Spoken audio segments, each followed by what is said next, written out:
let's not waste any time here. For this video, I'm going to be playing the GameCube version of Sonic Heroes on Dolphin. There is a PC version of Sonic Heroes available, but personally, I do not really like the PC version of the game very much. It has a lot of issues that are not present in other versions of the game. Things like this, where some of the scripted sequences are just broken and can just kill you in certain situations, as well as a couple of physics issues and things like that that I've run into that I really do not like. You can work around it and deal with these things, and it's fine, and then you get to use the mod loader available on the PC version, and there are a lot of cool mods available for Sonic Heroes.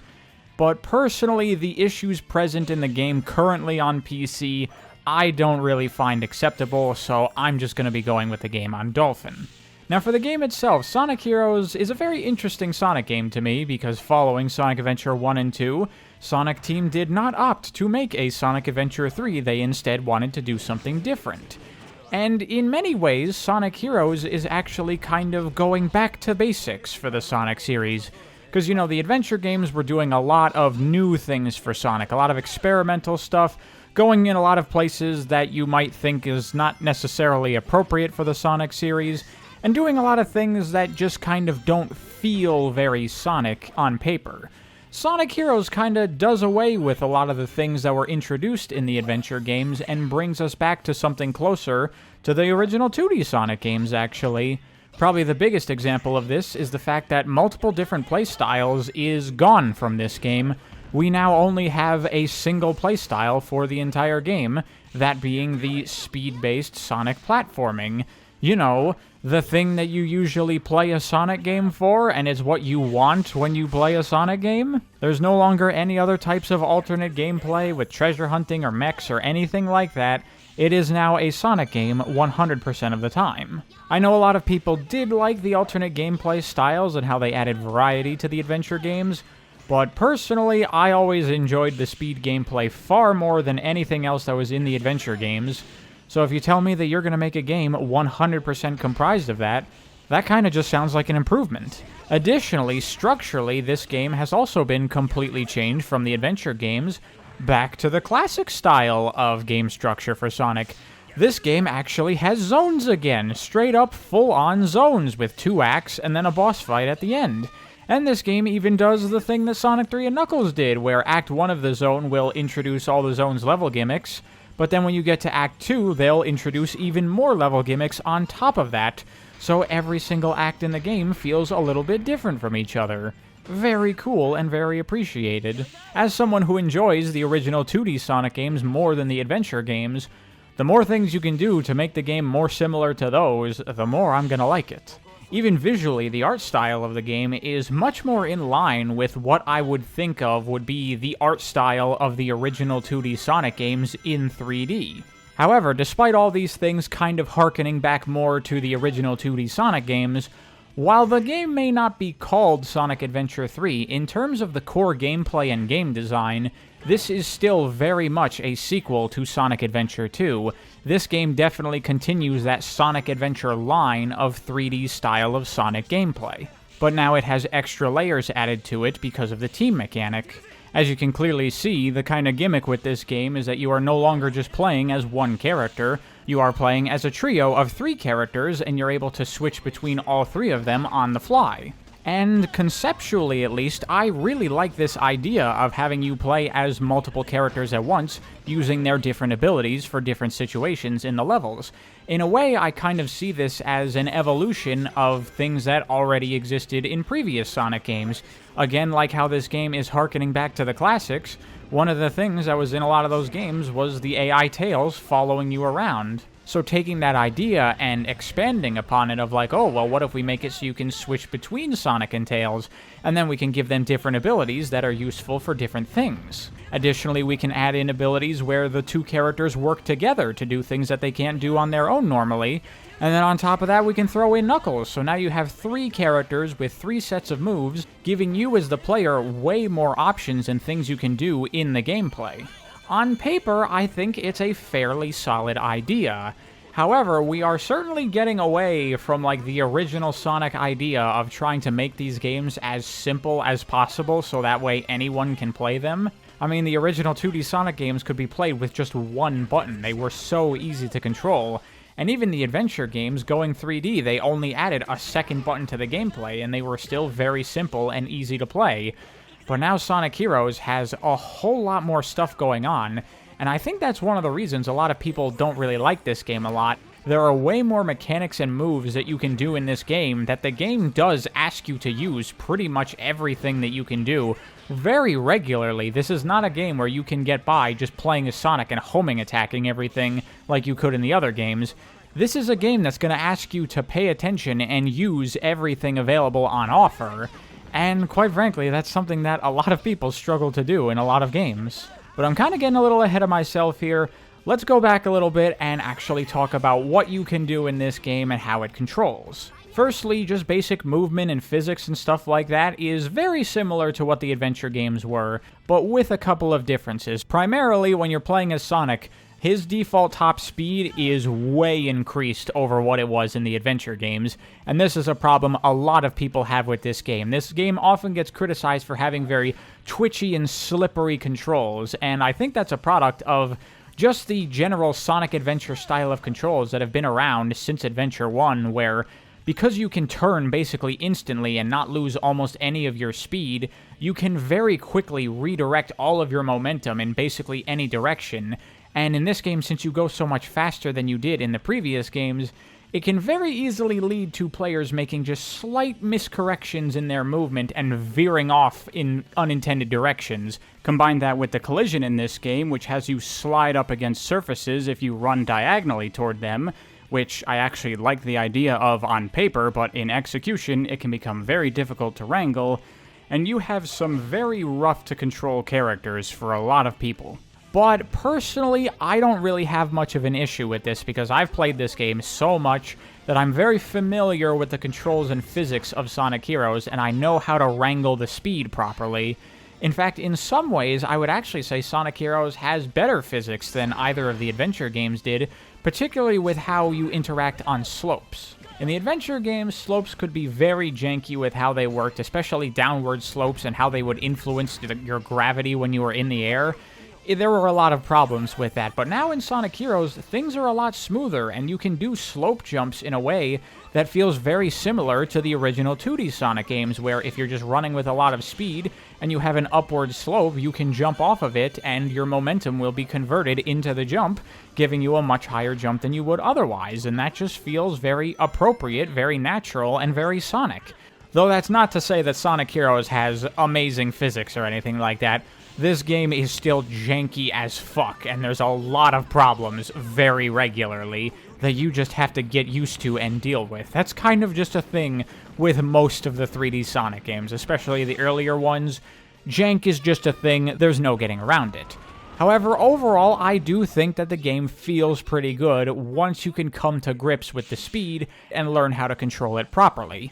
One thing you can do that a lot of people probably don't know is that air drag has actually been a mechanic in all of these 3D Sonic games, so if you're playing as Sonic and you're moving with way too much speed and you want to slow down, you can just jump and that will cut your speed significantly, giving you a lot better control. This is something that I use all the time when I need to slow down and do some platforming. It works very well.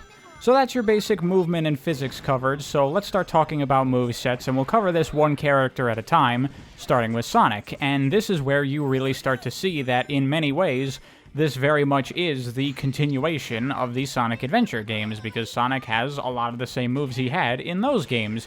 Mainly, he still has the homing attack / air dash, and he still has the light speed dash.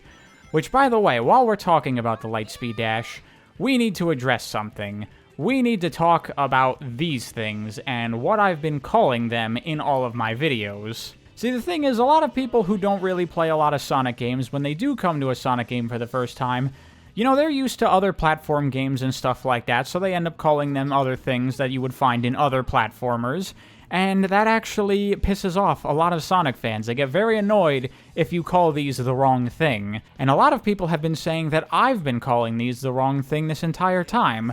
Which, like, come on, people. You think someone that knows as much about Sonic as I do would not know what these things are called? So I want to make the correction here.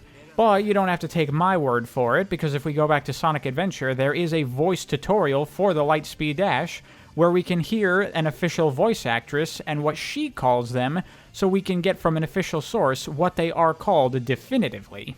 The Lightspeed Dash lets you race toward coins at light speed. As long as there's a trail of coins, you can go just about anywhere. So there you have it, established once and for all. I hope we can all finally agree once and for all that these are in fact called coins, and people can try to stop correcting me in the comments, because I've been calling them correctly this entire time. Don't worry if you're someone that's been saying that I should be calling them something else. It's fine, we all make mistakes. A lot of people, when they first play Sonic, misname these things too. It's alright, I'm not going to make fun of anyone for that. Let's just all make the correction here going forward, and then we don't have to worry about it anymore, okay? I have literally been calling them coins this entire time so I could make this joke. Was it worth it?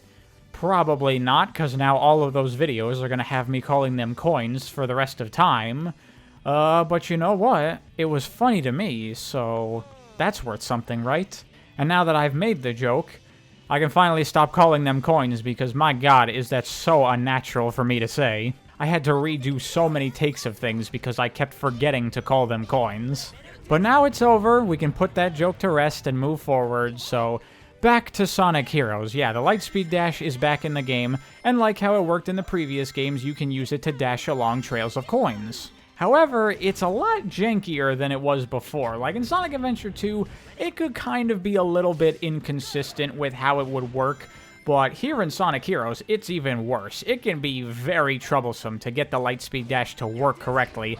A lot of the times, you're either not going to get it to come out, or you're only going to collect like the first 1 or 2 coins, and then you'll just stop, and oftentimes it'll result in you falling into a bottomless pit, which really sucks. For whatever reason, Sonic Team really struggled to get the Lightspeed Dash to work consistently in these early 3D Sonic games. Like, something about the detection of it just does not work very well.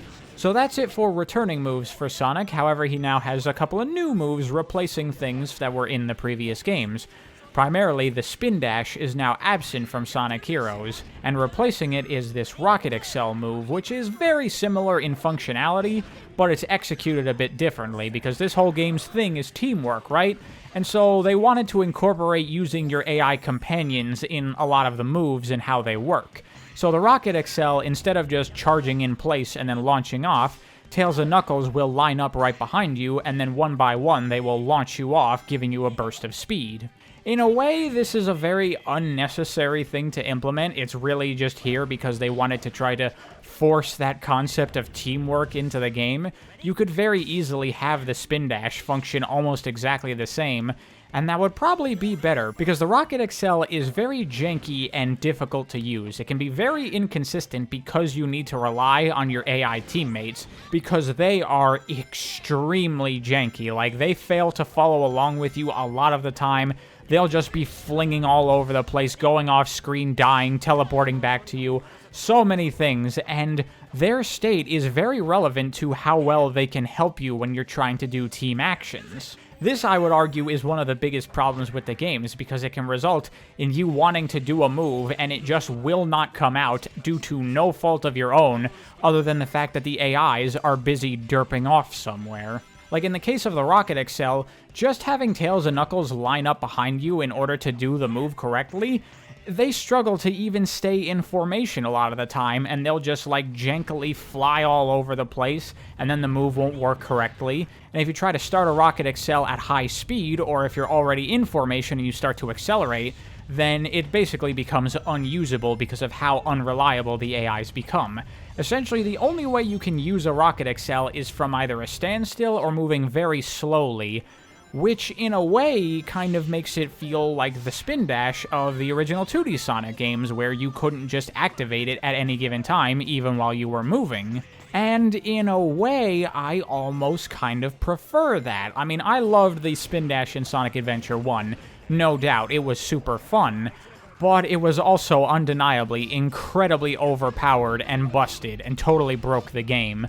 So I can't really have that much of an issue of trying to pull back a little bit from that stuff and make something that's not as powerful, even if it's mainly due to the game's glitchiness. So actually, I kinda like the Rocket Excel. A lot of players I find almost never use this thing, which I understand because the game very rarely ever asks you to use it. In fact, I don't think it's mandatory to use the Rocket Excel a single time in the entire game.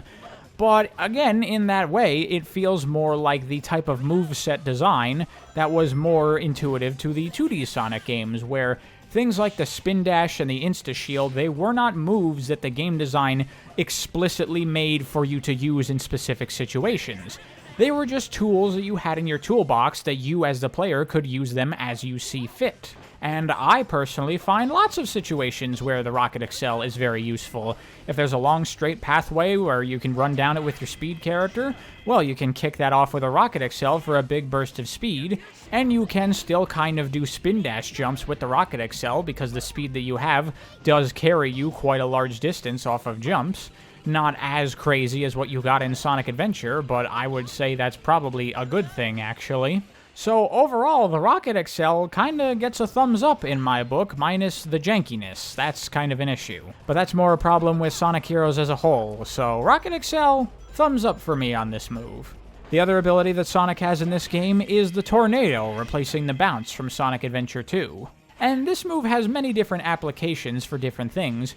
The primary use for it is that whenever there's these poles in the game, you do a tornado move around it, and that creates like a wind current or whatever that gets your characters to spin around the pole automatically and then launch to another destination.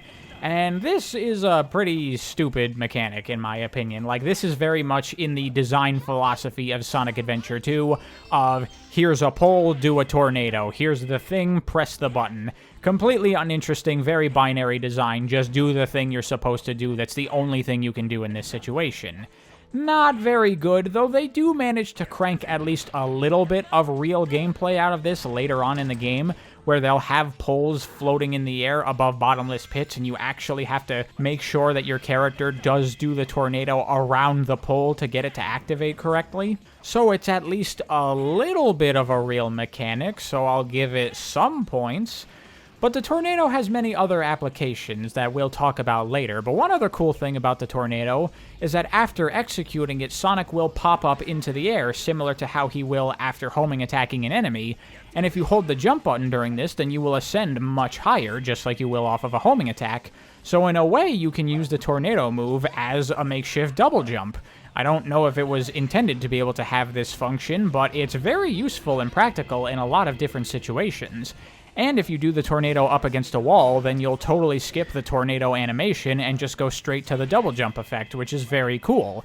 Also, a new feature added to the air dash in this game is that sometimes when there are walls that are very tightly close together, if you jump into one of those walls, then Sonic can start wall jumping from wall to clear large gaps. Another attempt by Sonic Team to incorporate Sonic's acrobatics into his gameplay, but this time in a way where you actually get to control it, so how about that? One other thing while we're talking about Sonic is we should cover grinding, because that's back in this game, and it works very similarly to how it did in Sonic Adventure 2.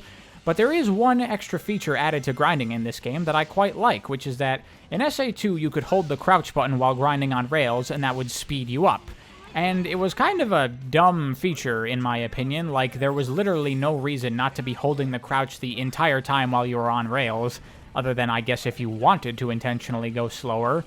But now here in Sonic Heroes, when you start the crouch, your character does this little flip animation, and that gives you a small burst of speed. So you can use that flip animation repeatedly to get yourself up to speed. However, there is a cap of how quickly that little flip can get you, so at a certain point when you're going fast enough, you want to stop doing that and just hold your crouch, and that will enable you to accelerate faster. So in a way, that kind of adds a little bit of decision-making to grinding on rails, where you look at the situation you're in and how fast you're going, and you decide what's the better thing to do, repeatedly flip on the rail or just hold your crouch and gain speed that way. In a way, it kind of reminds me of the 2D Sonic games and how you had to weigh the benefits of running versus rolling on the ground. You know, you could gain speed by rolling downhill, but you would also lose speed on flat surfaces and uphills, so maybe sometimes it would be better to run. That kind of same decision-making is what you get now with the grinding, on top of it still also having the balancing mechanic, which I really liked. Also, another probably unintended thing you can do is swapping characters will allow you to cancel the flipping animation on rails, And so if you start flipping and quickly switch between Sonic and Knuckles, you can do those flips way faster than you're supposed to and accelerate way quicker than you're supposed to be able to, which is really cool and really fun. It's the kind of import finger gymnastic stuff that I really enjoy in games. So once again, intended or not, I like it. Rail switching is still garbage though. They still just fling your character to the side and hope that the detection makes it work. It is a little bit more consistent in this game than it was in SA2, but there's still problems. So that covers Sonic's moveset, but now we have to cover the other two characters. So let's talk about Tails. So when you switch over to Tails, the characters now enter this totem pole-like formation. And while you're like this, you're going to be going a lot slower than you will when playing as Sonic. And this makes Tails very good for the more traditional platforming sequences of this game. Tails is definitely your go-to if you just have to make some jumps. Tails' ability in this game is obviously to fly, but of course, the entire reason that the alternate playstyles were invented in Sonic Adventure, at least partially I assume, was because when they tried to put Tails and Knuckles in traditional Sonic levels, they found it very difficult to make them work with their abilities of flying and gliding in a way where you couldn't just totally break all the level design. And in fact, in Sonic Adventure, Tails still could break a large amount of it because of how overpowered his flying was. So obviously some form of nerf to Tails' flying was going to be necessary in order to get this to work in more traditional Sonic level design, and I'm totally fine with that. Ideally, I would prefer if they could get level design where you could just have more traditional Tails flying and it just wouldn't be as busted, but this was what Sonic Team decided to go for, and it works for the way that they designed the game. So the way flying works in this game is that you have a flight meter that appears on Tails' formation symbol in the top right corner. And as you move around, the flight meter will drain, and once it empties, you'll just drop like a rock and fall out of the sky, and you can't fly again until you hit the ground. So it's kind of like, you know, Tails getting tired like he would in the older games. Though, logically, it doesn't really make a whole lot of sense, because the meter only drains when you're moving, so Tails can only fly for so long while moving, but if you stay in place, you can fly forever. So the justification of him getting tired doesn't really make any sense anymore. But whatever, I don't really care about that. It's a video game, game mechanics, who cares? And another nerf they've done to flying is they have now put a height cap on how high you can go. Once you start flying, you will eventually hit a ceiling that you can no longer ascend past that. And this ceiling will be placed based on the height that you were at when you started to fly. So the way to get your maximum distance and height out of a fly is to jump off of a ledge as far as you can, and then right when you start to fall, hit the flight, and then start moving from there. In a way, it kind of doesn't really feel like flying typically would for Tails.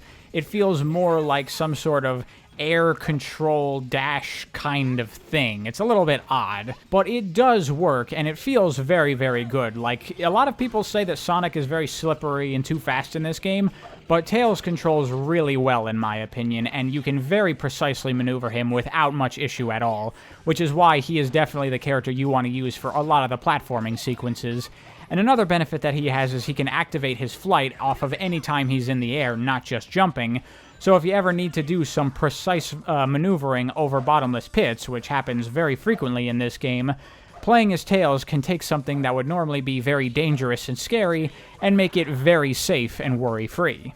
And they've also added this upward dash during Tails' flying, where if you hit the jump button again, then you'll ascend very quickly, which is just very convenient for hitting the ceiling of your flight height very, very fast, instead of having to slowly fly your way up to the top. Very useful when you have to do things like vertical platforming. The only other major thing that Tails can do is the Thunder Shoot, where he kicks Sonic and Knuckles forward as projectiles, and this kind of works as like a ranged homing attack, where instead of you launching yourself forward to attack the enemies, you're sending projectiles in the form of Sonic and Knuckles, and you know, they'll automatically home in onto targets to a degree. And this move in particular really suffers from the jank of the AI, because sometimes when you throw them at things, Sonic and Knuckles will get hit, and then they'll be stuck in hit stun animations, where you're just left with basically no ammunition, and you can't throw out more Thunder Shoots, and it just gets really annoying. But other than that, the Thunder Shoot is a very useful move when dealing with enemies, and you can also use it to hit these switches that appear occasionally through the game, where you gotta kind of line things up properly, because when you shoot with the Thunder Shoot, the characters will fire out with a straight line and then eventually drop. So you need to kind of match your height to the target to make sure that Sonic and Knuckles will be at the proper elevation to hit it. Though there is one other thing about Tails that is really fucking stupid, that is a problem with this game's jankiness, as all of these 3D Sonic games, for some reason, have to be janky as fuck. Because for whatever reason, when you're playing as Sonic and you switch to Tails, sometimes, very inconsistently, but also very regularly, you'll just pop into the air for no reason. It's just terrible. I can't believe that they shipped the game with a bug like this. This happens constantly, like probably at least 40% of the time, maybe even 60%. When you switch from speed to flight, you're gonna have to deal with this little thing. And so actually, I barely switch from speed to flight. If I need to go to flight and I'm in speed formation, I would rather go around the wheel from power and then to flight, as that doesn't have the issue, probably because the power character is at the bottom of the formation. It's just a stupid thing about Sonic Heroes that you gotta get used to. So that pretty much covers Tails, and now all we have to talk about is Knuckles. And Knuckles is obviously the power character of the team, and so he has a lot of things that are good for dealing with enemies. Obviously, one of the main things that he can do is he can just punch, and you can use that to destroy enemies, but also break obstacles like blocks and rocks and things like that in your way. Knuckles can smash right through them. And they kind of tried to make this a teamwork thing as well, but it's very bizarre. Like, he's wearing Sonic and Tails as, like, boxing gloves or something? I'm not entirely sure what's supposed to be going on here, but I guess somehow Sonic and Tails are enhancing Knuckles' punches or something.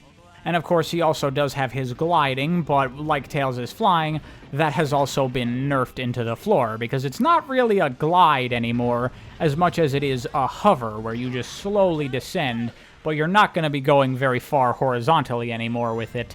The main thing that you do with the glide now in this game is you use it with these fans to gain some extra height, and they'll have lots of platforming sequences where you have to go from fan to fan, or you'll have to use fans to get a lot of height to reach new areas, things like that. It's a well-implemented mechanic. It works well enough for what they're trying to do with it.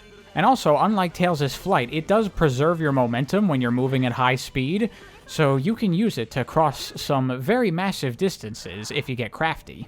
Now, other things that Knuckles has are a little bit weird. He has this move where if you jump into the air and then hit the action button, you can make Sonic and Tails spin around you, and that's supposed to be like an attack, and it does have like the Knuckles power properties, so you can use that to smash through objects and stuff.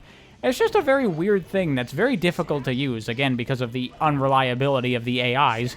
A lot of the times they're not really going to do this correctly, but it's there, you can use it, I guess. Also, if you have Sonic and Tails on the ground on your fists, then when you jump, they'll automatically do that little spinning move, which is far more reliable since they'll always be on your fists at that point.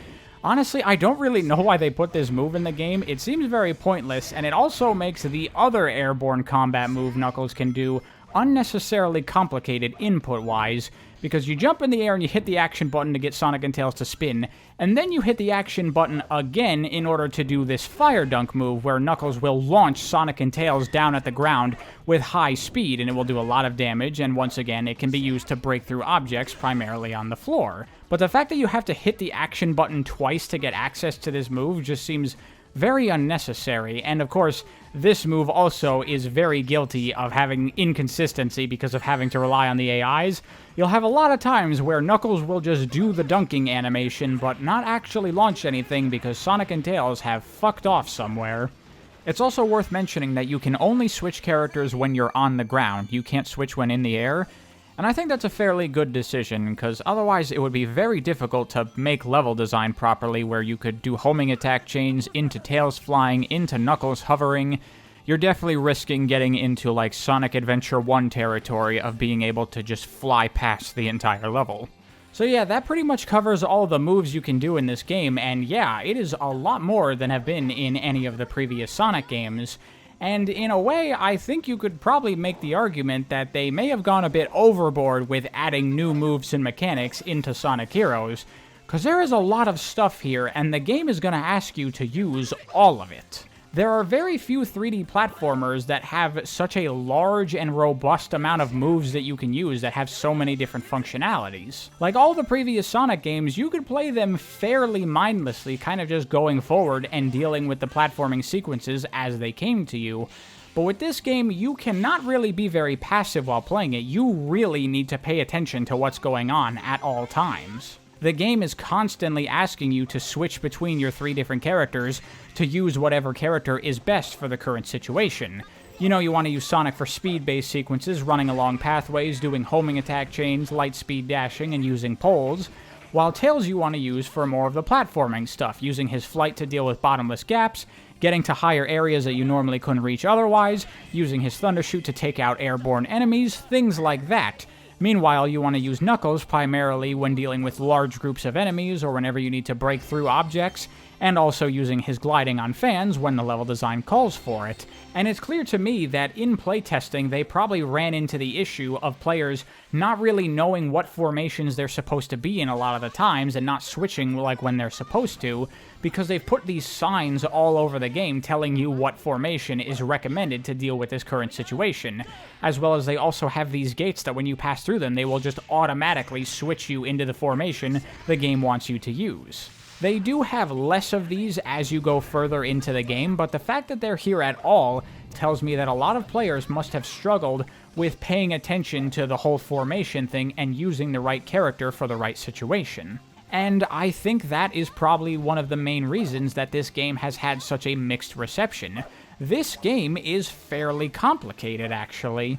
And when you have games like this where you have a lot of moves at the player's disposal and it's up to them to figure out how to use them and what situations call for what moves, a lot of times players don't fully grasp all of the mechanics and abilities available to them, and they can sometimes struggle with games like this.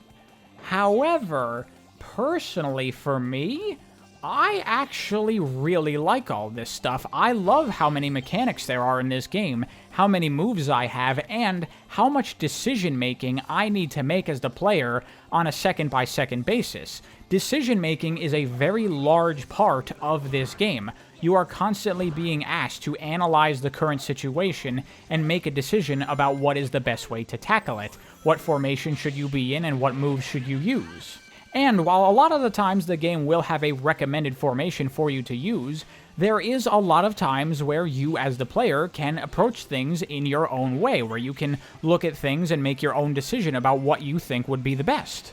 This is a very far cry from what was going on in Sonic Adventure 2, where it was essentially just the game telling you, press the jump button now, press the action button now, and that was the entire game. Here, the game does still do things like that occasionally, but there are many more instances of the game just presenting you with scenarios and leaving it open for you as the player to figure out what to do. Again, it does give the players recommendations, because a lot of players can struggle with decision-making like this, but for a player like me that enjoys this type of gameplay, I really love juggling through all my characters and all the moves I have available to me. And this is where I want to talk about the elephant in the room, the combat in this game, because this is the first Sonic game to implement true, genuine combat. This is the first Sonic game where enemies do not die in a single hit. They now actually have health bars. And a lot of people have criticized Sonic Heroes' combat, saying that it gets in the way of the platforming and it bogs down the pace of the game, you know, things like that. But personally, I think that as far as 3D platformers go, which usually have shit combat, Sonic Heroes has some of the best combat I've ever experienced in a 3D platformer. Because this is really where that decision-making stuff really shines, and again, I think this is why a lot of people don't really like it very much. Because if you don't really think about how you're going to approach the combat and you just kind of try to homing attack everything, the combat is going to be very slow, very tedious, very repetitive, and not very fun at all. But you don't have to approach combat by just homing attacking everything. You have all of these moves that you can use, and if you use everything available to you effectively, you can clear out groups of enemies extremely quickly. But for now, let's rewind a little bit. Let's think about back to the development of this game. Why did they choose to implement combat into Sonic Heroes?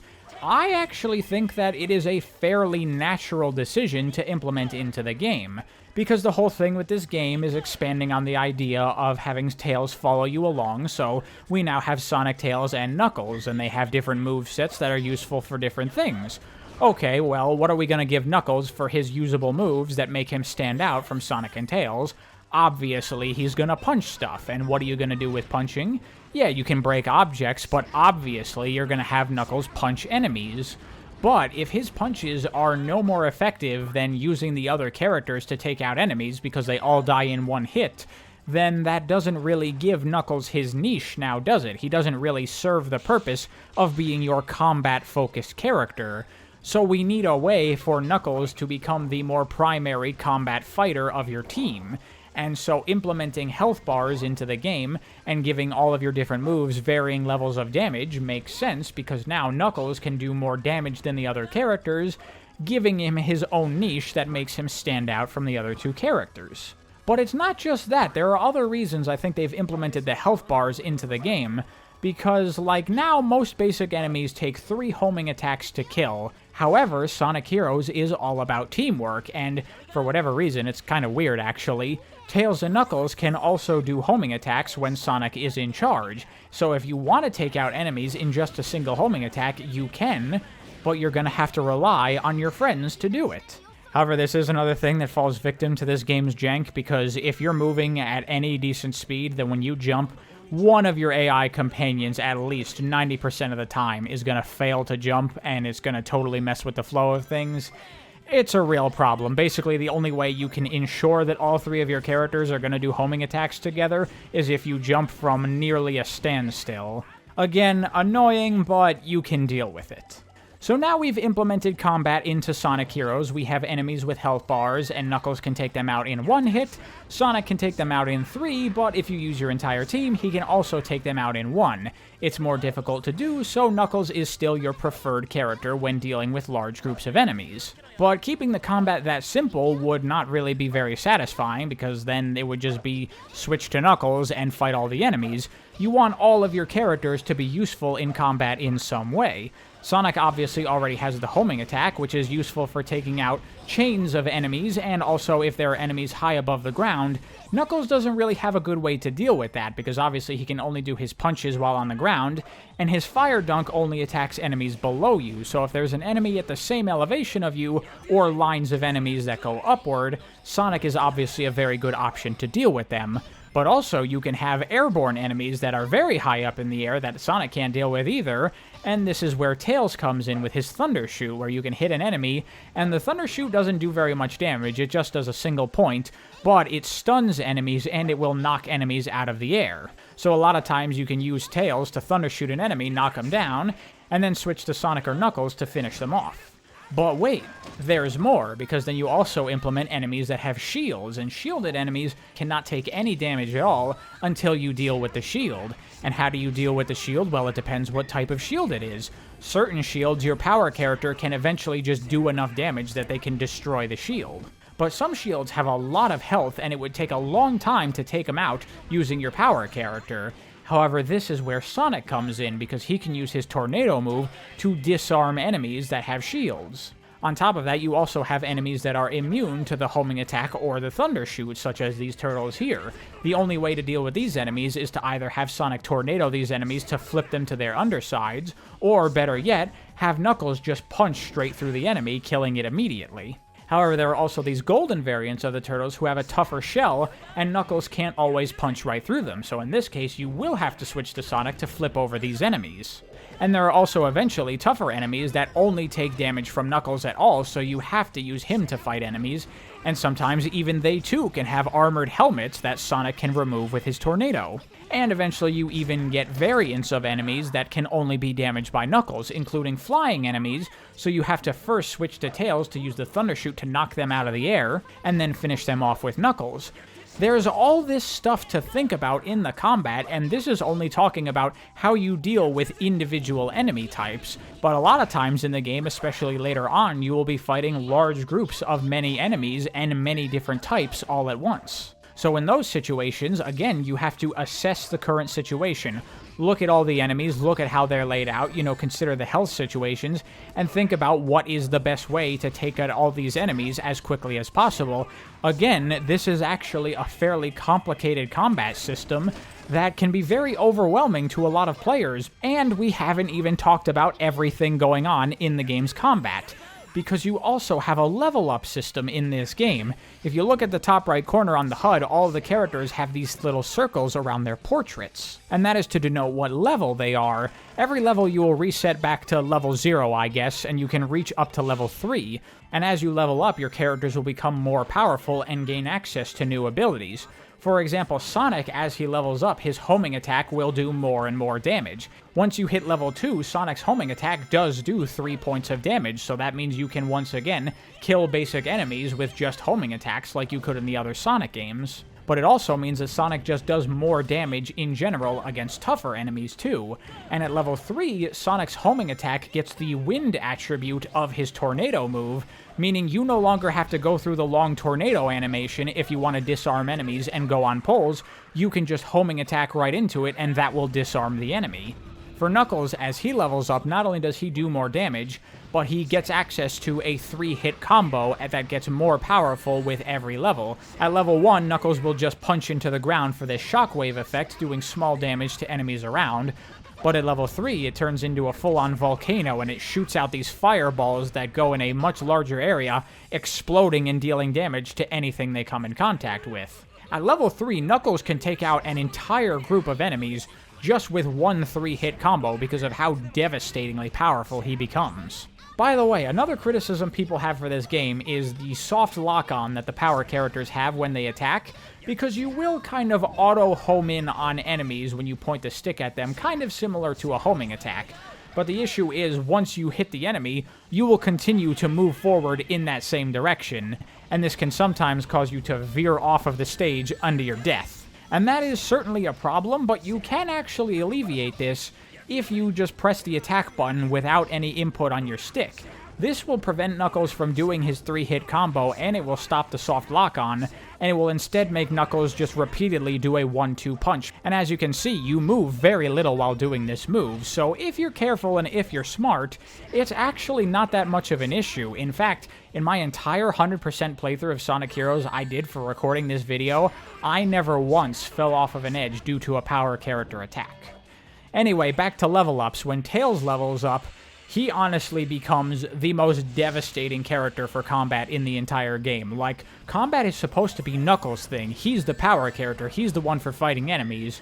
But I think they may have accidentally made Tails way too powerful. Because as Tails levels up, his Thunder Shoot does more damage, and at level 2, just like the homing attack, it will do 3 points of damage, meaning it can kill most basic enemies in a single hit. But the big thing is that the Thunder Shoot also gains the access to automatically bounce from enemy to enemy, and it does so extremely quickly, much faster than the homing attack does. So you get to a point when there are large groups of enemies that if you just switch to Tails, you can just Thunder Shoot with him and he will just wipe out all of the enemies in the blink of an eye. It's fucking ridiculous.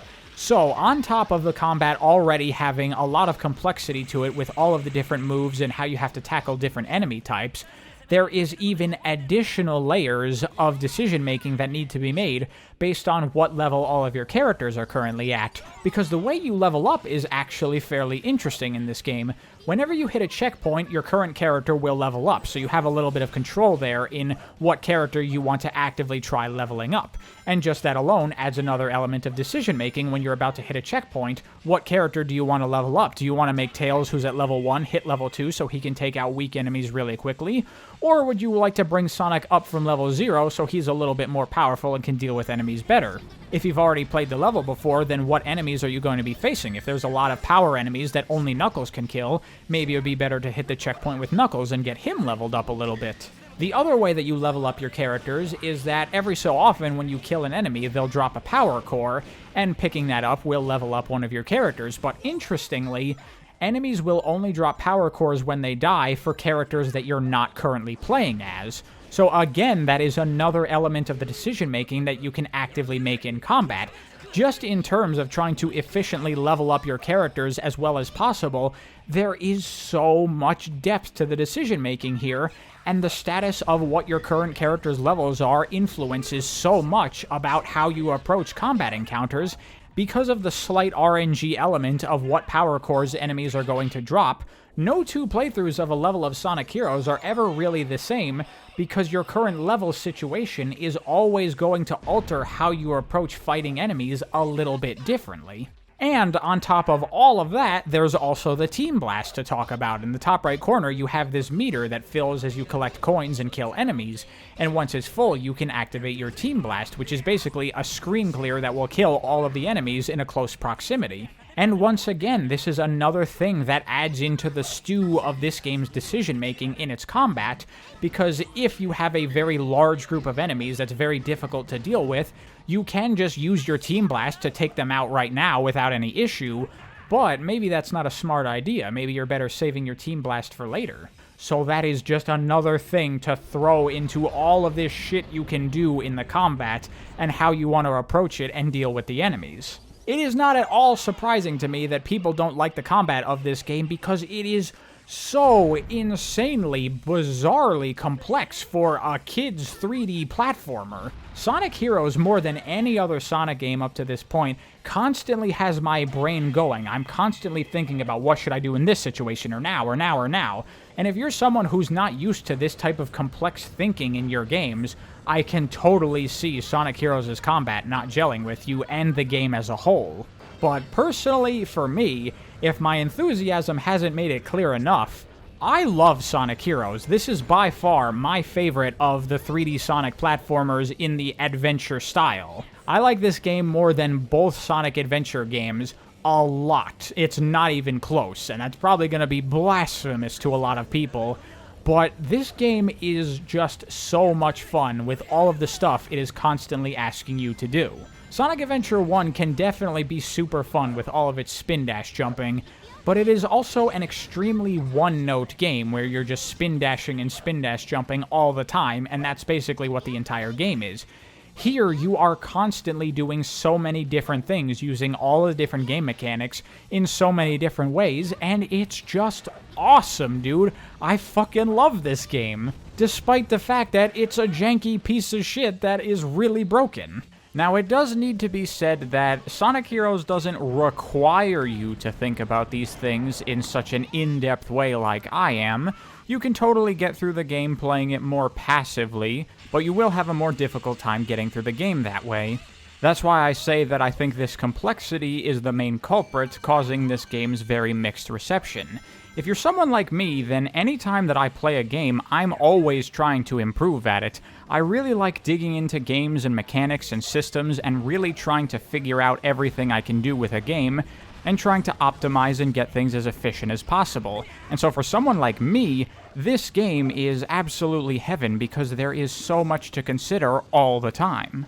And that's not even just in the combat. The platforming has just as much openness and decision-making because you have so many different ways you can move in this game with all the different characters and their different abilities. And all of that is before we even get into the level design of the game, because I actually think Sonic Heroes has by far the best level design of a 3D Sonic game thus far. A lot of people are probably going to disagree with me on that, but hear me out here. Sonic Adventure 1's level design was very open and that was very cool, but it was also very poorly done because of how busted and OP you were with the spin dash in that game. So a lot of the level design you would just skip and not actually engage with at all. Sonic Adventure 2, the level design was more controlled and you did actually have to engage with it in the intended way that the designers wanted you to, but the game design there is very basic and uninteresting to me. Here in Sonic Heroes, you get a similarly controlled design, but there is a lot more opportunity for you as the player to do things in your own way. And also, unlike Sonic Adventure 2, we have the return of actual platforming into the gameplay. I mean, look at this! Platforming. I'm jumping from platform to platform. I'm hovering from fan to fan. I'm maneuvering my characters in 3D space and actually having to use precision to move them properly. I'm not just doing homing attack chains for everything, where the game is automatically moving me forward and making me think I'm doing platforming when really all I'm doing is pressing a button repeatedly.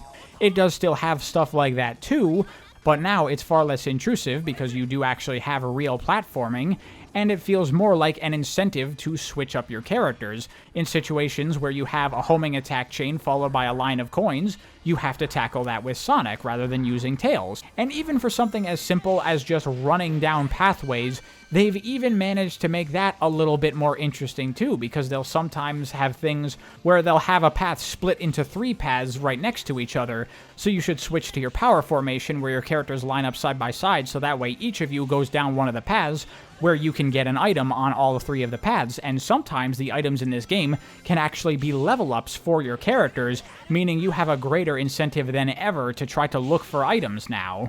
Unfortunately, due to your AI teammates' jank, a lot of the times they won't clear their loops, but still, the idea is very nice, and it really is cranking all of the potential out of this team-based mechanic as possible. Even the way the characters are standing in each formation is used to a good degree. And on top of all of that, with the platforming and the level design and stuff just generally being, in my opinion, better than the other 2 games in terms of the platforming sequences and challenges and what they ask for you as a player, this game also brings the return of more traditional Sonic level design. Multi-tiered paths where you'll have platforming sequences at the top of an area that are more difficult, and then if you mess them up, you will fall down to lower paths that are slower and take longer to do, where you have to work your way back up to where you were before. Oh my god, the level design of this game is so fucking good. I absolutely love it. It's like a fucking 3D Sonic game for the first time. I mean, it's still very adventure-y just in terms of the core gameplay and stuff, but the overall design, the fact that there's zones, the visual style, I absolutely love how much of this game is going back to the original 2D style of Sonic design, rather than what was going on in the adventure games, because I think a lot of the stuff that they did there was very mixed and trying to fix what wasn't broken. This is much closer to what I would think is a 3D translation of the original 2D Sonic games, and I fucking love it. I mean, combat is certainly a thing that I don't know if I would say should be implemented into Sonic, but the fact that they managed to implement a combat system that actually works really well, I'm not going to complain, because it's really fun. And the way that the combat is executed also kind of fits with the general Sonic design, because players who are better at the combat and know how to handle combat encounters better can clear them faster than players who are not as good as a combat. And even the leveling system adds things into the game where if you play well, you can do things quicker. For example, if Sonic is at level 3, then his homing attack has the tornado effects, so whenever you have these poles, instead of having to waste time doing the tornado around the pole, you can just air dash right into it, saving you some time, rewarding you for playing well and maintaining your levels. Because that's something I actually forgot to mention. If you ever die, all of your characters go back down to level 0, so you really want to try to avoid dying if possible. One thing about the level design that I will criticize, though, is something that a lot of people have said about this game that is definitely a major issue, and it's been an issue in all of the 3D Sonic games, but this one definitely has it the worst, which is the overprevalence of bottomless pits. This is mainly due to a byproduct not necessarily of the level design, but the way the levels are constructed, how they are actually built, because for whatever reason, Sonic Team has opted for this style of level design of just having platforms and pathways floating in the middle of nothing, where any minor mistake at all has you falling off to a bottomless pit, and there's just death surrounding you at all moments. This was something that did exist in the adventure games, especially Sonic Adventure 2, but I imagine this was probably a product of the fact that those were on the Dreamcast and they were trying to save polygons on the background, so that way the game could run better. But here in Sonic Heroes, we're on more powerful hardware, and they didn't really need to do that.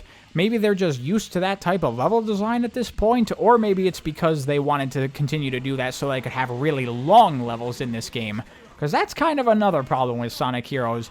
These levels can be really fucking long. Even someone like me who's very experienced at this game, trying to time attack the level and complete it as quickly as possible, there are still some of the final levels in this game can go over 8 minutes long. Like, that is absolutely ridiculous.